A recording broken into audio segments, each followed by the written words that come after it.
Hello friends, welcome back to my channel. In this video, I'll be discussing the topic Contract of Guarantee from the Indian Contract Act. So let's start. Guarantee means holding oneself responsible for another person. That is, holding oneself responsible for another person's liability. So in a contract of guarantee, the person who gives the guarantee is called the surety, and that surety guarantees the repayment of loan on behalf of the person who has taken the loan but has failed to repay the same. So, the contract of guarantee seeks to protect the creditor from a loss. Indian Contract Act under section 126 defines the word guarantee, or we can say defines the contract of guarantee.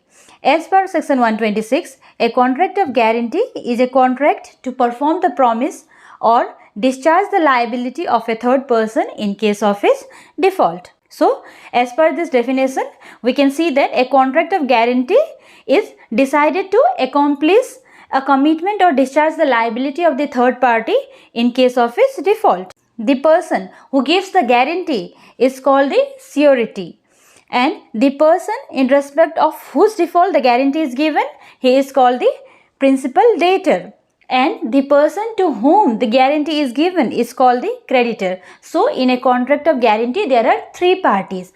The first one is the surety, that is the guarantor, one who gives the guarantee to repay the loan in case the principal debtor fails to repay the loan.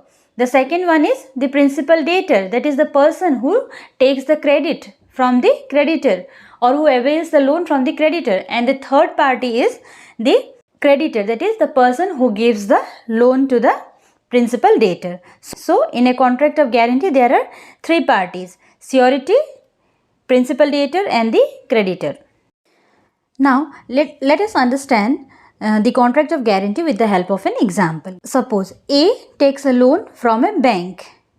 A promises to the bank to repay the loan, and there is another person B who also makes a promise to the bank saying that if A does not repay the loan, or if A fails to repay the loan, then B will repay the same. So, in this case, A is the principal debtor. A is the person who is availing a loan from a bank, and bank is the creditor. Bank is giving the loan to A, and the third person, that is B, is the surety. B is the surety, and he promises to discharge the debt if A fails to repay the same. So, B as a surety or as a guarantor, he promises to the bank that if A, who has taken the loan from the bank, fails to repay the loan, B will repay the same on behalf of A. So, this is an example of contract of guarantee. The object of a contract of guarantee is to provide security to the creditor in the form of a promise by the surety or the guarantor to fulfill a certain obligation, that is to repay the loan in case the principal debtor fails to repay the same. Coming to the features of contract of guarantee. The first feature of a contract of guarantee is that the contract of guarantee may be either oral or it may be in writing. So, as per section 126, a guarantee may be either oral or written. The second feature of a contract of guarantee is the existence of a principal debt. Since a contract of guarantee is a contract between the surety and the creditor, there has to be a principal debt in respect of which the surety undertakes to be liable if the principal debtor fails to repay the debt. So, for a contract of guarantee, there has to be a principal debt. Now, coming to the third feature. So, the third feature of a contract of guarantee is related to consideration. So, like in any other contract, consideration is also needed for a contract of guarantee. So, for the surety's promise, it is not necessary that there should be a direct consideration between the creditor and the surety, but it is enough that the creditor had done something for the benefit of the principal debtor. So, benefit to the principal debtor constitutes a sufficient consideration to the surety for giving the guarantee in a contract of guarantee. So, we can look into section 127 of the Indian Contract Act, which also provides that anything done or any promise made for the benefit of the principal debtor may be a sufficient consideration to the surety for giving the guarantee. Hence, benefit to the principal debtor constitutes sufficient consideration for a contract of guarantee. Coming to the fourth feature. So, the fourth feature of a contract of guarantee is that the consent of the surety should not have been obtained by misrepresentation or concealment. So, the consent of the surety in a contract of guarantee must be a free consent and it should not have been obtained by misrepresentation or by concealment. If the consent of the guarantor or the surety is obtained by misrepresentation or by concealment, then the contract of guarantee will be invalid. This is provided under section 142 of the Indian Contract Act and section 143 of the Indian Contract Act. So, these were the four features of the contract of guarantee. Now, coming to the distinction between contracts of indemnity and guarantee. Coming to the first distinction. In a contract of guarantee, there are two parties, the indemnifier and the indemnity holder. Whereas in a contract of guarantee, there are three parties, the surety, the principal debtor and the creditor. The second distinction. So, the contract of indemnity consists of only one contract under which the indemnifier promises to indemnify the indemnified in the event of a certain loss. So, in a contract of indemnity, there is only one contract, that is between the indemnifier and the indemnified or the indemnity holder. Whereas, in a contract of guarantee, there are three contracts. The first contract is between the principal debtor and the creditor in respect of a certain promise or obligation undertaken to be performed by the principal debtor.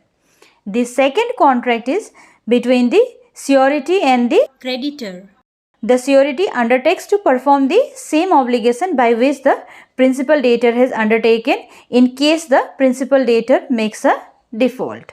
And the third contract, which is an implied one, is between the principal debtor and the surety. And by this contract, the principal debtor is bound to indemnify the surety for whatever sum the surety has rightfully paid under the guarantee.